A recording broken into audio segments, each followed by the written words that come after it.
Bismillahirrahmanirrahim. Assalamualaikum warahmatullahi wabarakatuh. Alhamdulillahirabbil alamin. Alladzi hadana li hadza wa ma kunna linahtadiya laula an hadanallah. Wa asyhadu an la ilaha illallah wahdahu la syarikalah. Wa asyhadu anna Muhammadan abduhu wa rasuluh. Allahumma salli ala Muhammad wa ala alihi wa ashabihi wa man tabi'ahum bi ihsanin ila yaumiddin. Ya ayyuhalladzina amanu taqullaha haqqa tuqatih wa la tamutunna illa wa antum muslimun wa ba'du. Fa inna asdaqal hadisi kitabullah wa khairal hadyi hadi Muhammadin sallallahu alaihi wasallam. Syarrul umuri muhdatsatuha fa inna kulla muhdatsatin bid'ah wa kulla bid'atin dhalalah wa kulla dhalalatin finnar. Ayyuhal ikhwah, azza wa subhanahu wa ta'ala, alhamdulillah, syukur kita haturkan kepadanya, salawat salam semoga tercurah untuk Rasulnya Muhammad sallallahu alaihi wasallam. Alhamdulillah, syukur kita haturkan kepada Allah hari-hari yang kita jalani dari Ramadan tahun ini. Apapun keadaannya, kita masih terlimpahkan nikmat yang besar. Apapun keadaannya, yang jelas kita masih terlimpahkan nikmat yang besar. Pertama, bagaimanapun juga kita masih diberikan kesehatan. Buktinya kita masih bisa datang ke masjid, ini mahal harganya. Karena langkah-langkah kaki kita menuju ke masjid itu sudah dimudahkan jalan menuju surga. Apalagi dilengkapi dengan itu untuk mendatangi sholat berjamaah. Satu langkah tiga fadilah. Sejak menghapuskan dosa, diberikan kebaikan, ditinggikan derajat. Ketika kita di masjid bukan sebatas untuk sholat, tapi juga untuk cari ilmu. Itu punya nilai jihad, punya nilai haji yang sempurna. Pokoknya supaya kita tuh selalu menghitung-hitung kebaikan. Apalagi kita juga masih mampu berpuasa. Kita berada di bulan Ramadan, masih istiqomah dengan Islam kita dan berbagai macam ketaatan yang lain. Yang jelas, hitunglah nikmat Allah. Memang Allah memerintahkan, wa amma bi ni'mati rabbika fahadis. Nikmat Allah itu hitung-hitung, sebut-sebut, ceritakan supaya kita mendapatkan kesan luar biasa besar, kita nggak bisa menghitung, sehingga yang ada syukur. Yang jelas kita punya tanda kecerdasan. Apa? Dunia akan segera kita tinggalkan, alam kubur akan segera kita masuki, dan kita selalu menyiapkan diri. Ini kecerdasan yang luar biasa, yang gak semua orang punya kesadaran ini. Apabila mati kita nanti bisa husnul khotimah, bisa berucap la ilaha illallah, maka akan termasuk orang yang terjaminkan surga. Walaupun ketika melintas neraka terpaksa kecebur, tapi enggak kekal. Dan ada kemudahan, bila terpaksa kecebur neraka, kopong nanti akan dibikin mati, sehingga akan terbebaskan dari rasa yang berat. Sehingga ketika sudah dimaafkan lalu masuk ke dalam surga, enggak pernah berkesan kesusahan, yang ada kebahagiaan. Makanya apapun keadaannya kita supaya selalu menyebut-nyebut nikmat Allah Subhanahu wa ta'ala. Yang jelas kita di Ramadan masih bisa berpuasa, masih bisa ke masjid, datang ke majelis ilmu, kita masih istiqomah, kita sadar untuk mencari pembekalan masa depan, maka ini wajib kita jaga sebaik-baiknya. Kemudian tema yang kita kaji pada kesempatan kali ini tentang fadilah kita menyampaikan salam. Yang sebelumnya berkaitan masalah puasa, tentunya kita sudah paham ada 2 rukun puasa. Apa 2 rukun puasa? 1, niat. 2, menjauhi perkara yang membatalkan puasa. Sebagaimana pesan Nabi SAW, innamal a'malu bin niyat, amal itu bergantung dengan niat, yaitu qasdul qalbi lirtikabi syai', hati punya maksud untuk melakukan sesuatu. Kita hidup, kita sadar, kita melek, kita punya kemauan, dan kita siap melaksanakan kemauan, itu namanya niat. Dan ketika kita masuk di bulan Ramadan, kita niat untuk berpuasa selama 1 bulan. Kita berniat untuk berpuasa selama berapa? 1 bulan. Memang Allah memerintahkan, faman syahida minkumus syahra fal yasumhu, siapa yang menjumpa Ramadan harus berpuasa. Berarti dengan itu kita punya niat puasa berapa? 1 bulan. Maka saben-saben kita sahur berarti sadar besok puasa, itu niat. Dan itu tidak usah untuk dilafadzkan. Makanya supaya niat kita sebagai niat mukmin, ikhlas mencari ridho Allah, yang pengerjakannya dengan cara Rasul, itu nanti niat akan berpahala. Jangan sampai niat yang salah. Apa niat yang salah? Ya niatnya wong munafik, beramal untuk cari sanjungan, itu niatnya salah. Makanya niatnya orang munafik berangkat untuk mencari sanjungan termasuk riya, dan itu termasuk syirik besar, yang itu sangat membahayakan, karena pendorong mereka untuk berbuat itu memang sanjungan manusia. Beda dengan riya yang itu tidak diniati tetapi muncul tiba-tiba. Jadi riya itu bisa dibilang ada pembagiannya. Riya memang diniati. Yang kedua, riya menyusup. Riya diniati ngamal golek lem, ini namanya riya diniati. Itu riya wong munafik, itu dosa besar, syirik besar. Yang resiko syirik besar apa? Gak diampuni dosanya karena gak tobat, gak diterima amalnya, pernah beramal dihapuskannya, divonis masuk neraka, gak ada penolongnya, haram surga terbuka untuk dia, apalagi masuk. Itu riya wong munafik. Kenapa? Riya diniati. Islamnya memang untuk mengelabui, tapi ada riya satu lagi yang tidak diniati. Apa? Sengaja beribadah dengan baik, ketika ada orang muncul ben dilem. Nah, ketika sadar, oh iki gak oleh niat ngene iki, riya ngene iki gak oleh, kemudian dimpet, ia hilangkan, ia meminta tolong kepada Allah, ya Allah beri kemampuan saya dari munculnya riya ini supaya saya mampu mengendalikan. Soalnya nanti amalnya gak masalah. Kenapa?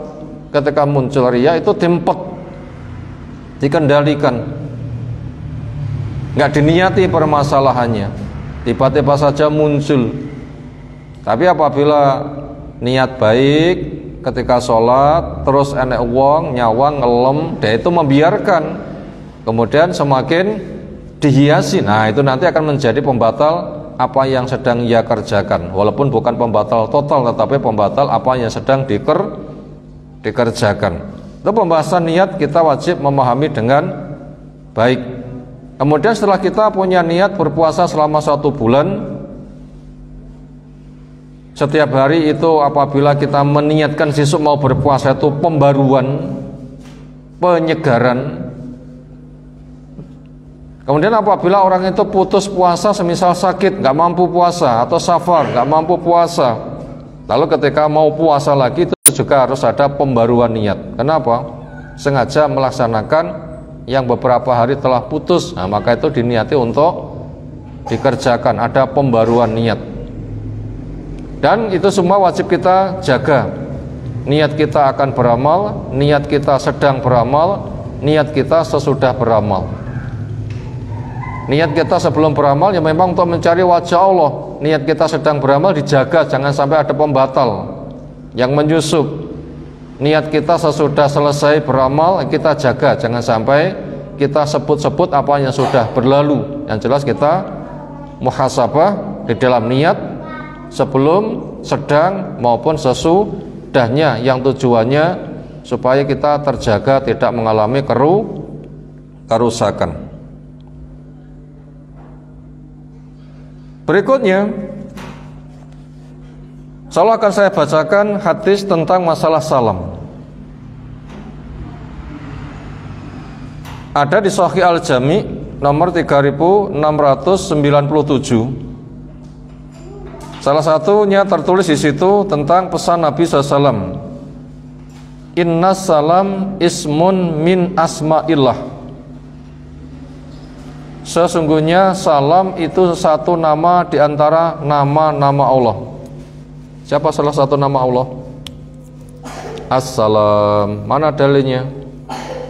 Allahumma antas salam wa minkas salam tabarakta ya dzal jalali wal ikram. Nah, termasuk ketika kita sholat wajib lalu salam selesai, kita berucap astaghfirullah, astaghfirullah, astaghfirullah. Apalagi Allahumma antas salam wa minkas salam tabarakta ya dzal jalali wal ikram. Itu sudah masyhur, hadisnya itu sahih.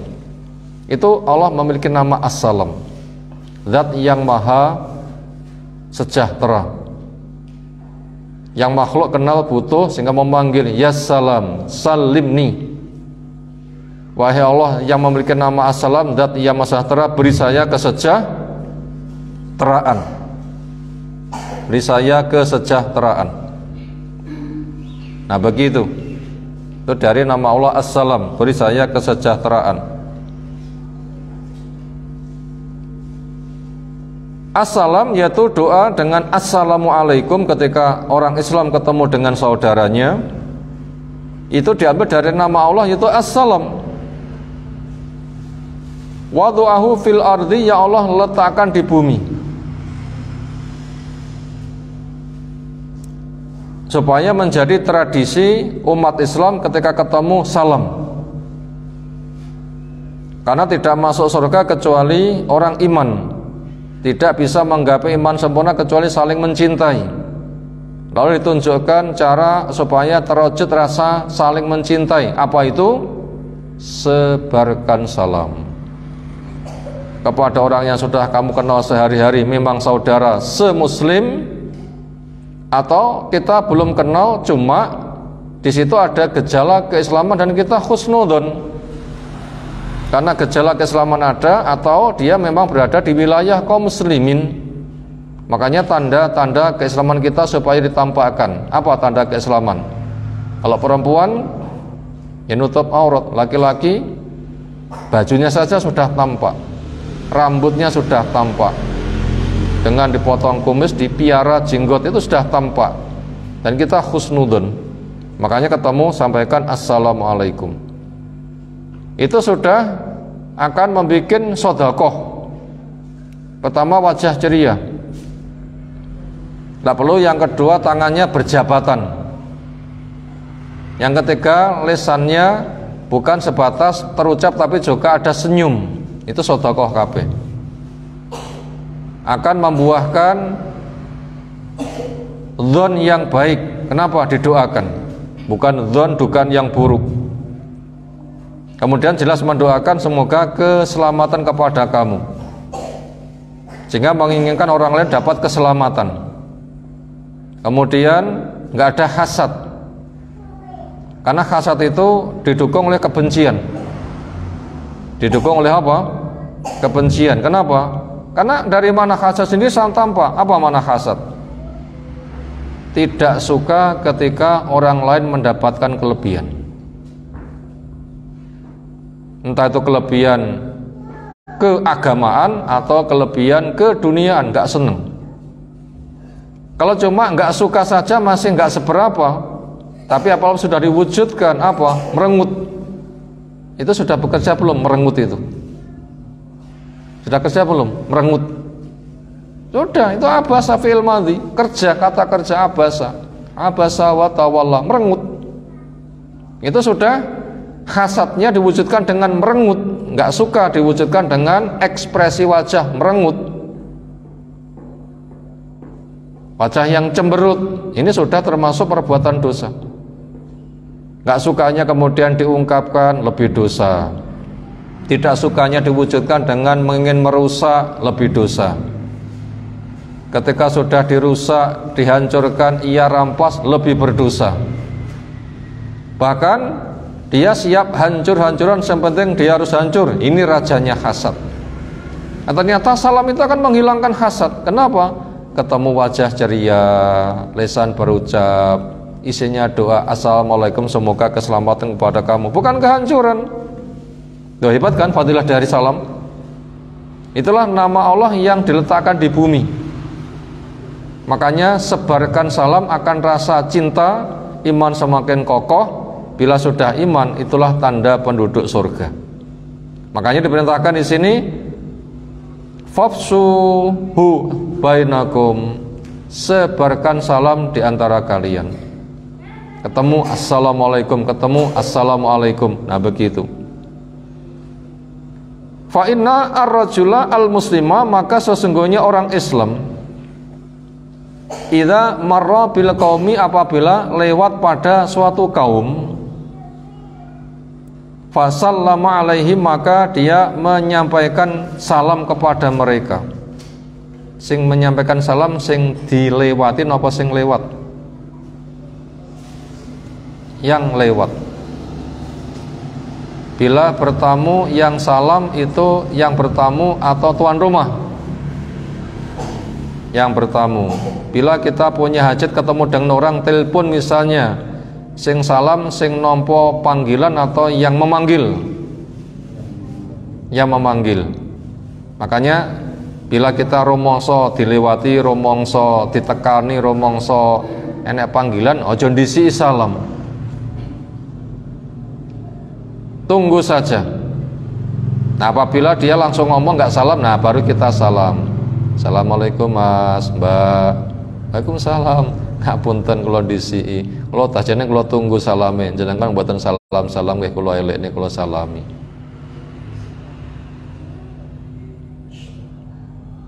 Itu orang yang memulai salam, itulah yang baik, sehingga ketika termasuk orang itu satru-satru, berseteru, gak rukun, ketemu plengos-plengosan, gak memandang, makanya yang memulai salam itu yang baik. Maka seseorang ketika lewat, dia menyampaikan salam kepada kaum, faradduhu alaihi, maka supaya mereka sing disalami menjawab. Faraddu niki fi'il napa? Kata kerja menunjukkan perintah atau telah bekerja. Menunjukkan perintah. Napa hukumnya? Wajib. Mengucapkan salam dianjurkan. Menjawab salam hukumnya wajib. Kenapa? Faraddu itu fi'il amar, menunjukkan perintah.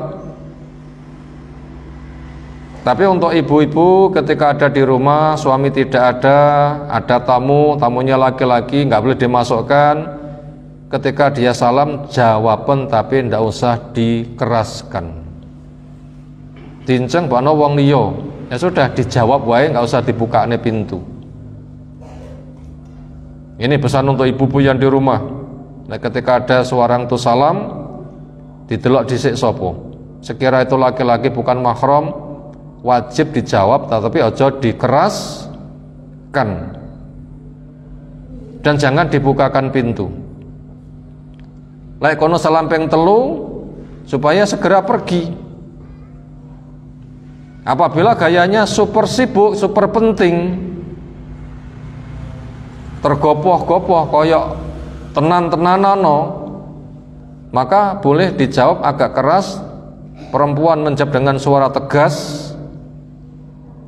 Dan jangan dibukakan pintu, cukup dikatakan, suami tidak ada, mungkin ada pesan yang nanti bisa disampaikan.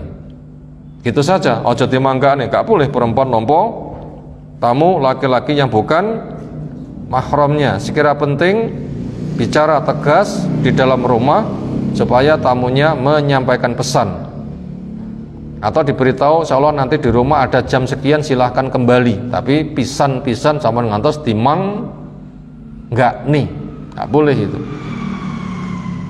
Tetapi menjawabnya tetap dijawab wajib.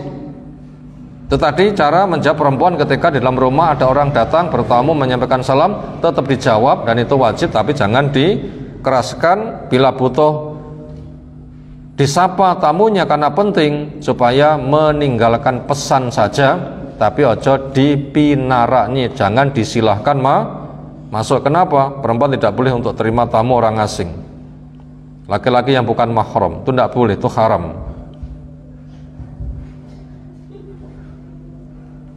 Faradu alaih, maka mereka menjawab salam, karena lahu, ada buat dia yang menyampaikan salam tadi, alaihim, di atas yang disalami, fadlun, keutamaan, fadlul darajatin, keutamaan derajat. Jadi yang menyampaikan salam itu mendapatkan nilai lebih. Apa itu? Bitadkirihi iyahum assalam, dengan mengingatkan kepada mereka akan salam. Selain itu sedekah, selain itu amal soleh, itu juga punya nilai mengingatkan, nilai nih, juga memiliki nilai kepeloporan. Banyak kan fadilah? Banyak itu fadilahnya, bukan satu fadilah saja, banyak itu fadilahnya. Apa tadi fadilahnya? Sedekah, beramal soleh, mempelopori pada kebaikan, nilai nih, supaya kita itu sregep untuk apa? Menyampaikan salam. Fa'ilam yarudduhu alaihi, apabila sing disalami gak gelem jawab. Wonten apa mboten disalami gak jawab? Kira-kira tukaran dongkole rong mari, sitoke ngaruh panggah gak gelem nampa, ngoten nggih kira-kira. Disalami panggah gak jawab. Makanya yang menyampaikan salam gak usah kecewa. Wah, selain ngono ra tak salami, kapok, salame bolak-balik ra dijawab, giyah aku. Gak boleh. Tetap saja dia mempelopori. Kenapa? Sedekah, amal soleh, pelopor pada kebaikan, mengingatkan. Bahkan lainnya satru, dia yang malah memulai untuk ngaruh, itu lebih baik lagi, satu derajat lagi. Apakah itu enggak percuma? Tidak, tetap bermanfaat. Kenapa? Rodda alaihi, akan memberi jawaban kepada dia, man huwa khairun minhum, pihak yang dia lebih baik daripada sing disalami enggak ngelem jawab salam. Siapa? Pihak yang jawab tadi lebih baik. Ya malaikat memberikan jawaban, atau mungkin juga jin memberikan jawaban, atau Allah yang akan memberikan pahala. Kamu salam nggak dijawab, tapi kamu sabar, saya jawab maknanya, kamu saya beri keselamatan sebagaimana kamu mendoakan saudaramu dapat selamat. Wa atyab, dan dia itu lebih thayyib, lebih khair, lebih thayyib, lebih baik, lebih harum, lebih mengesan, lebih bermanfaat. Nah, begitu. Itu nilai salam yang luar biasa. Salah satu hadis lagi, sekira memang boleh salaman, maka ketika ketemu bukan sebatas ceria, cerah, menyampaikan salam, tapi juga saling bersalaman. Sekira itu memang boleh bersalaman, laki dengan laki, perempuan dengan perempuan, atau laki perempuan itu mahramnya. Lalu fadilahnya salaman apa? Kita baca berikutnya. Ma min muslimin, tidak ada dari orang Islam, yaltaqiyani, keduanya ketemu, faya tasofahan, keduanya saling berjabat tangan, illa, kecuali ghufira lahuma, akan diampunkan buat keduanya, qabla ayatafaraka, sebelum keduanya pisah. Jadi begitu salaman tersebut itu sone gogrok, Besar kan fadilahnya? Makanya bila kita sadar punya dosa, pengen menggugurkan, temui saja saudaranya. Wajah ceria sudah sodako, berucap salam sudah sodako, salaman dosane gogrok. Ada permusuhan akan hilang, dia mempelopori pada kebaikan. Besar sekali fadilahnya. Besar sekali fadilahnya. Nah, seperti itu. Besar sekali fadilahnya. Dosa itu akan gogrok. Tapi semuanya tak ada syarat. Apa syaratnya? Selagi dosa besar dijauhi. Apa syaratnya? Selagi dosa besar dijauhi. Napa contoh dosa besar? Ngrasani, bohong, nyolong, riba, mengadu domba. Yang itu dosa kayak begitu ada sehari-hari. Nah, selagi dosa besar dijauhi, insya Allah amal soleh harian itu nanti akan menjadi penggugur dosa. Demikian yang kita kaji sore hari ini. Setelah kita mendapatkan manfaat yang sangat banyak dari hadis-hadis yang kita baca tentang masalah salam bersama dampaknya. Insya Allah tema yang lain kita kaji waktu depan. Semoga apa yang telah kita kaji Allah berikan ilmu yang bermanfaat. Semoga puasa kita diterima oleh Allah Subhanahu wa taala, kita menjadi orang yang takwa, terjaga dari api neraka, sehingga mati kita nanti tetap Islam dengan husnul khotimah. Memang ke sana kita menyiapkan diri. Subhanakallahumma bihamdika asyhadu an la ilaha illa anta astaghfiruka wa atubu ilaik. Untuk maghrib masih beberapa menit, silakan ditunggu sambil berzikir. Insyaallah doa kita, zikir kita akan sangat bermanfaat. Assalamualaikum warahmatullahi wabarakatuh.